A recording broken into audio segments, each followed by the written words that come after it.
Hey friends, before we get started, I wanted to tell you about another podcast I'm on. If you're a longtime listener, you know our friends at Castalia Cocktails are a great place to go for a top quality, crafted, thought about drink to enjoy. But what's behind that? Well, my friend Dr. Kevin Peterson has a new podcast called Cocktail Sense, where we, together, dive into that and talk about how your favorite cocktails come together. We get into the science and art of balance and flavor on Cocktail Sense and have some fun along the way, too. So check out Cocktail Sense in Apple Podcasts, Spotify, or wherever you download podcasts. And let's get started with today's show.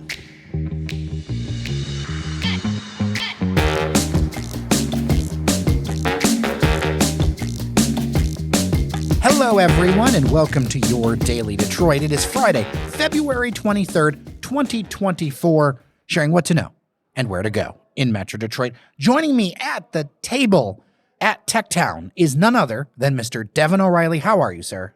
I'm fantastic, Jer. It feels just overall like spring is starting to break over here. I know I'm sure we'll get some kind of clapback from Old Man Winter, but right now, past few days and looking ahead, feels pretty good. Yeah, I'm down with it.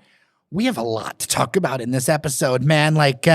We're going to pick on some topics here. Yeah, sometimes weeks go by and we don't have like a ton of stuff, and even then we have some good conversations, but then there's weeks like this where there's just a lot of stuff to cover, so we'll see what we can get to. Yeah, let's start with where we've been, and you've got a new one on the list. Yes, always happy to present a new place that I've been, one that I've been wanting to check out, Hiroki-San in the Book Tower. So this is, I can't even recall exactly in what order. This is their third concept or their fourth concept, but I've been to La Supreme, I've been to the Bar Rotunda. I have not yet been up to Campers, the cocktail bar. Oh, that's on my list. I would love to do something up there. I want to go when it's nicer though, honestly. Yeah, even into the 40s or whatever, it's still a rooftop, dude, you know? So Hiroki-San is the newest Japanese concept, and it's not a steakhouse, it's not a sushi place, but they have steak and they have sushi.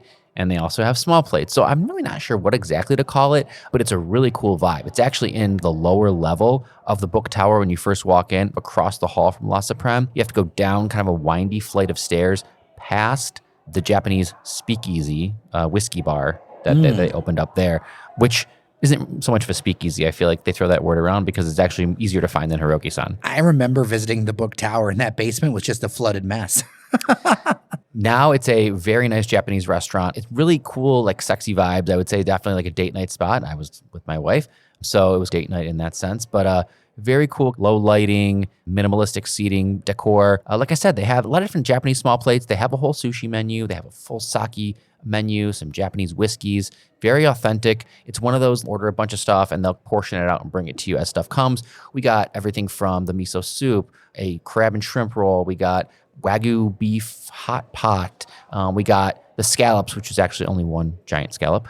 I thought overall I would give it, if I'm previewing what we're going to talk about in a certain person who gives grades and rankings rating system, I would say it's like a 8 out of 10. So do you feel it was worth it? Because our bill wasn't that crazy, I would say that it was worth it. Okay. However, I want to caution that if you go to the steak section, the Wagyu beef section, there's like 4 different options. They start at $130 and go to like almost $200. I don't know what exactly comes with all this steak, but I think it can get very expensive there. Okay.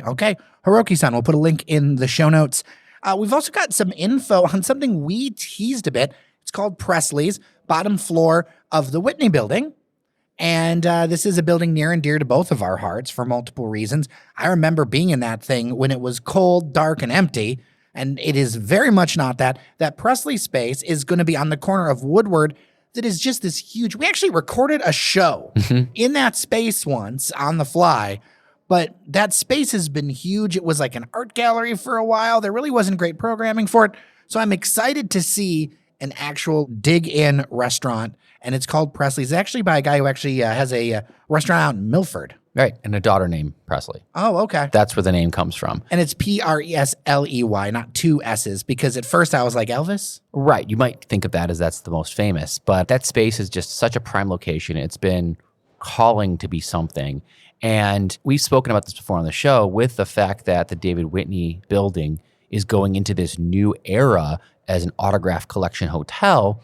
A lot of the branding is changing. This is a great opportunity to change a lot of that stuff. We've talked about the library bar that preceded by WXYZ bar, which wasn't really much. Nobody really liked the WXYZ bar. It was just kind of cool. Well, that's also the bar that's at every single Aloft everywhere. Like I was in Columbus, I've been in New York, it's the same bar. Right. So now you have the library bar, which is really cool. It extends into the lobby. And then now you have a full proper restaurant befitting an Autograph Collection hotel, befitting the David Whitney Building. And one of my favorite things, Jer, that I'm hearing about this is breakfast, lunch, and dinner, because as you know, there is nothing I dislike more than a place that doesn't open until 5 o'clock. There needs to be a hashtag BLD, breakfast, lunch, and dinner. I mean, for someone who works downtown, this is music to my ears. I can grab coffee there. I can grab breakfast, brunch. I can grab lunch. I can grab a drink at lunch. And I can go there for happy hour. And I will probably do all of that within the first month of this place being open.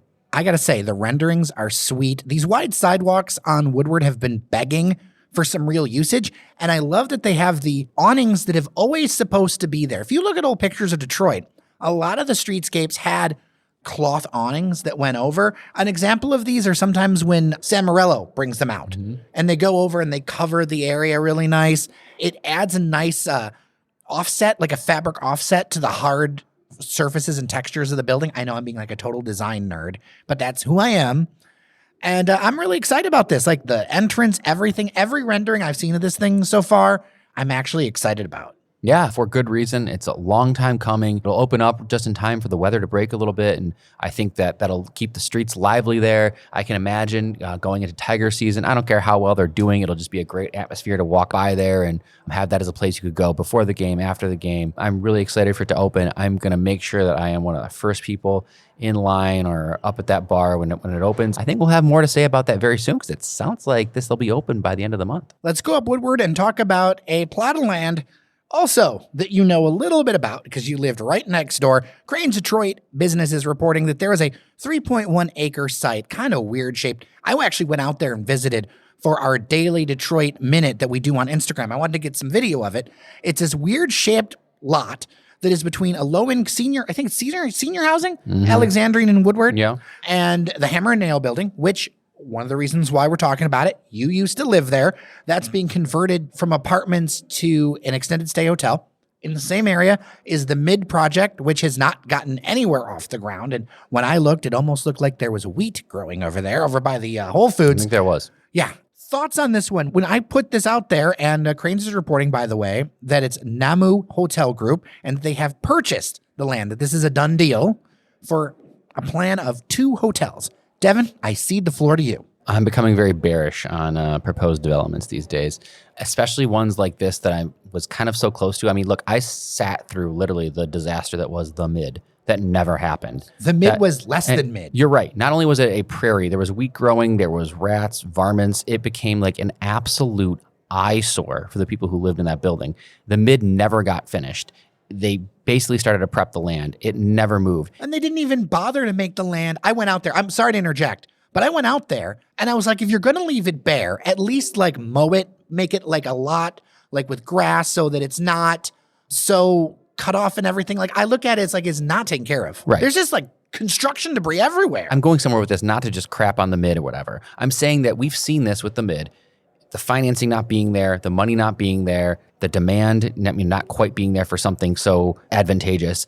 And when I first saw this announcement, I thought that's where this was. Then I come to see the plot of land is actually the entire parking lot and park space of this low-income senior living, which I lived next door to for a long time. Huge tower. I can't tell you how many stories, but more than 10 stories tall, multiple towers. And you never once mentioned any kind of issues with them. No issues with them. But they used the parking lot. I'll tell you that. There was tons of people in the parking lot all the time. So if there's going to be 2 hotels on this parking lot site, my first question is where the hell are all these people going to park? They're losing their parking lot. And you're just going to like jam 2 hotels next to this low-income housing. All that to say, I don't even want to speculate because I'm just calling BS. I'm straight calling BS and I'm saying this isn't going to happen. This isn't going to happen. And we have heard nothing about the Mid. And I'm also going to say, and this is going to be unpopular, and I'm going to get an email about this. I keep getting told that the Starbucks space was going to get reactivated and is Nothing. And we're talking about a Starbucks space that actually exists. All they have to do is have a tenant come in there. I'm telling you, I think there's issues with the speculation in Midtown where maybe outside investors are starting to like speculate that or have been speculating that you can develop this like you can develop downtown, and that's been proven that's just not the case. And we can name how many projects in Midtown that were supposed to happen. How about the Alamo Draft House, the movie theater and bar thing? How about the Target? How about it's like we could keep going on and on. Midtown is taking a lot of L's right now in terms of development. I would say that's south end of Midtown, though, because I think there's different areas of Midtown that are doing better. So if you're over going by, say, where our friends at City Bird are, or, the Cass and Canfield area, you go up a bit, you get closer to where the action is. There's a lot of things that are happening, but that south side, right by Mac and Martin Luther King, it feels really squidgy. But not like this. Not when you're talking about hotels, But what about that hotel at the old Temple Bethel that's actually going up, and they're turning out into an event space? That looks beautiful. That is actually going up. It did take a while to come together, and you had some known developers and financial entities on it. My thing is, it's one thing to say this is a Marriott hotel, which is what it's going to be, an AC. This, I don't know enough. If tomorrow they announce that this is being backed by some Hyatt brand and, major financial institutions, sure. But these, no offense to one-off, I don't want to say one-off developers, but unless it's being done by someone with some serious cash, some serious money, some serious chops, I'm just going to be very skeptical. I will link to this in the show notes, but even in the article, it kind of talks about how the timelines are squishy. The developer said a conservative estimate would be to have both hotels open by early 2027. Yeah, that's not going to happen. Okay. I hope I'm here in 2027 to be $5 talking to you. Across the table? Sure. All right. Easy. All right. Not a chance. dailydetroit@gmail.com. I want to hear what you think.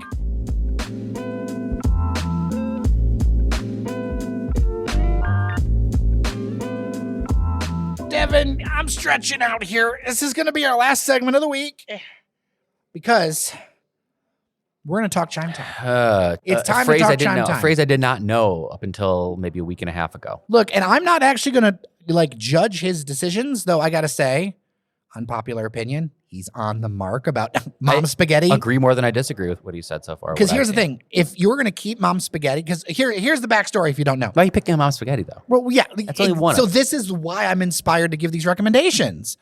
Because he's been picking some trash places lately. Yes. Like places we all know. Right. Like, why are you going there? Why are you doing this? And who are you listening to? Because nobody should tell you. Look, if Mom Spaghetti was going to be a pop-up for the future, remember when it first started?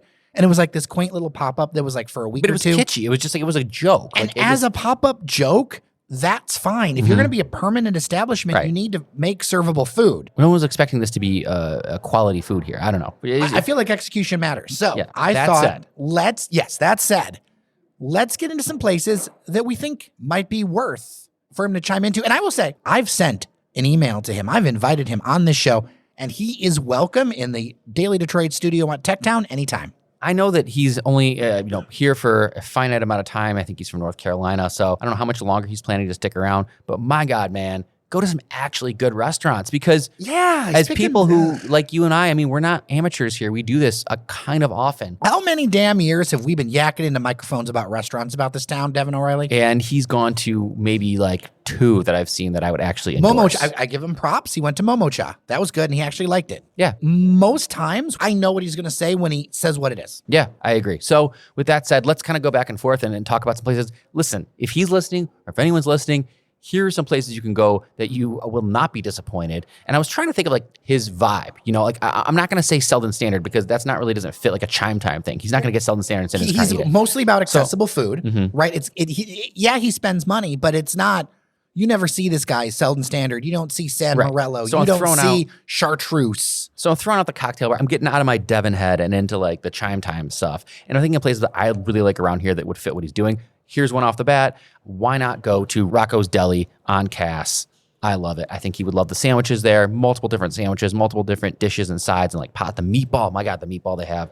There's one for me. 100%. You cannot go wrong. It's going to be really tasty. Almost everything you pick. And they've got like the Italian market there, like the mini market. And it's a good experience. You order ahead of time. And I've gotten carryout more times than not and been very happy with it. Sometimes pick it up, go to the park, whatever. Absolutely strong pick with Rocco's.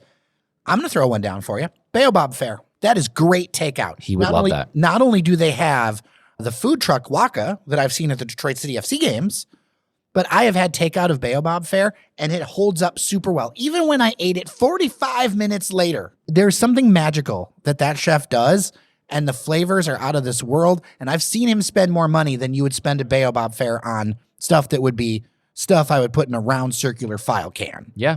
And I'll throw a neighbor on there. Yum Village. Get some jollof rice and go visit. +1, because I was going to do 10. Now you're going to throw it to 11. Well, we'll see what happens. You turned it to we'll 11. We'll see what happens, Jared. But when we said Baobab, I was like, well, I gotta throw Godwin and Yum Village out there. All right, I'm going to say stay in the same neighborhood and pick up some Cipino pizza.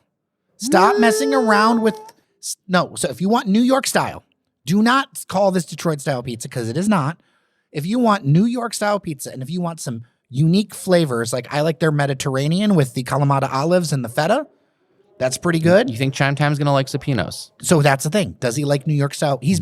Does he like New York style pizza? If you like the stuff that is, as Jon Stewart would say, you grab and you fold and you shove it in your mouth, right? Then Cipino's going to be your ticket. I think it's going to be pretty good. Now, if he doesn't like New York style, I don't know this. I don't know the man. Then you're not going to like it. But that's what it is. Okay. I'm going to zag a little bit and say something out of the normal realm of food, and I think he should check out Yasmin Bakery. Oh, Yasmin Bakery. All right. In Dearborn, I mean, they have all sorts of different Arabic delights, everything from like za'atar bread, cheese bread, the little meat pies, the spinach pies, knefa, which is like a really amazing cheesy honey dessert. Like he could go wild with all sorts of different fresh baked, out of the oven, Middle Eastern stuff, and I think he would love it. All right. He's had some bad luck with turkey. He went to a few different turkey places and it wasn't good. So I want to give him a turkey recommendation. Now, this isn't a turkey place because I saw him go to the Turkey Grill and some other places. And look, there's been a lot of like ups and downs with different places in town, especially after the pandemic. But a good turkey sandwich, it's going to be the turkey melt at the Congregation. Great bread, really well grilled. To prove this point, I ordered it to go this week. In the box to be like, is this going to still hold up? Because I always ate it inside. And yeah, it's got flavor. It's got like awesome bread. It's going to it's going to hold up real well. The pickles are on the side so you can add them because you don't want to do a to-go order with the pickles on it because then it's just going to melt. It's not going to be good. So turkey melt at the Congregation. Fix your turkey woes. Chimetime. Okay. That'll help them. I've had it in-house. Very good. I imagine it carries out pretty well. I'm going to throw out another sandwich place. I have to mention them, of course. Maddie's Deli. Up for sale. God, hopefully someone scoops that up and keeps it what it is. But we've $550,000 and we could have the Deli and Daily Detroit podcast studio. Oof. I don't know if I want to leave the city, but I mean, you know, you'd have a short walk. Some on-site corned beef and knish. No, you got to check out Maddie's Deli if you're Chimetime. Carol's Temptation. Like I already mentioned, they've got baked goods. They got brownies, cookies to hit your sweet tooth. They've got knish, matzo ball soup, amazing deli sandwiches. Like he would love this place. All freshly made. You got to hit that. And it carries out really well. All right. Something I had yesterday with engineer Randy. You got to go to Bucharest. Yeah. Okay, there is, of course, the Bucharest shawarma, right? The style that they do it, that you and I have both had. But honorable mention, falafel quesadilla. You're absolutely right, Jared. Their quesadillas, they have another one. I think it's like a chicken and cheese quesadilla. Yeah. They're like quesadilla rolls are amazing. Yeah. And that's the thing is that Bucharest, everyone goes for the sandwiches, but there's like multiple things that you can grab off of that And menu. that is right up Chimetime's alley. Yeah. I guarantee he'd like that. This is about gifting. We're giving a gift. To this guy, because at the end of the day, when you're gifting, you want to think about what they would want. And I love carry out food, but as you know on the show, we tend to go a little fancy. I'll fully admit that we do. I'll throw out another one out for you, Mitsos. The Greek place, yes, I love it. Eastern Market. Yeah. Grab and go kind of situation. I sat and ate there, but I definitely respect it as a grab and go place. 2 weeks ago, I went grab and go. You're going to want to bring some napkins. A little messy. But you're going to get into that 100%. And then we'd be remiss. I mean, I can't believe he hasn't made it to Detroit 75 Kitchen. Influencer versus influencer. That guy is on every single dang time I open Instagram. I mean, yelling at me about some sort of tip about whether it's like peeling potatoes or telling me about service or whatever. And this guy is in my face constantly. And also, I'd love to have him on the show because I'm interested in how he built this business. It's really fascinating to me. I like to look behind things, just like I want to have Jumana Keruz on the show. Yeah.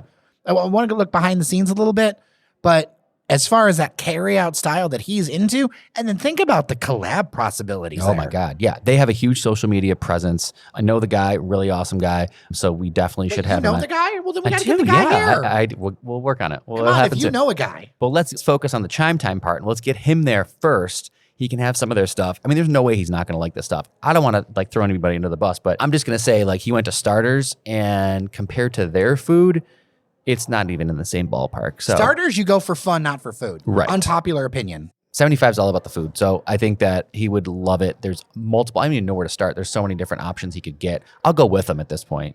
You know what I see? And I think we'll put a list of all of these into the post for this and links to it all so that you can go. But what I also notice is that you're already seeing some of the places that he went to post on social media that we're making changes. Yeah. And that is something even with Cuzzo's and some other places I've seen. So I think this is a great list. This is, I think, accurate that he hasn't been to them as of us recording it. Right. I mean, he's so we'll put quick. an asterisk there. He's quick and you moves never know quick. where he's going to show up. Well, yeah, like I said, I don't know how much longer he's in town, how much more he's going to hit. I hope he listens and checks out some of these places. Like I said, I would be happy to pay for his food and take him to some of these places. I'm more of a sit in a restaurant type of guy myself, but whatever. We'll do just whatever all he hang wants. out in the car. Maybe we should do, if he comes, we should do the episode in his car, in his truck. If he'll allow us, I'll sit in the back seat and eat whatever he doesn't want because anywhere we suggested is pretty damn good. All right. I would love your ideas. Where should people go that we don't know about? dailydetroit@gmail.com, voicemail 313-789-3211. And with that, we are done with your Daily Detroit. Thank you to everyone behind the scenes who makes this thing happen. Devon, as you know, we've actually been making some more studio improvements. There's a bookshelf now. There is quite a beautiful bookshelf. It's sort of bare right now, but I can imagine we'll have that filled soon. Yes, thank you to Luciano Marcon. Thank you to engineer Randy Walker, who helps make us sound good. And we've got some big things coming with a new website with that. Cheyenne Nocerini, who helps edit these episodes.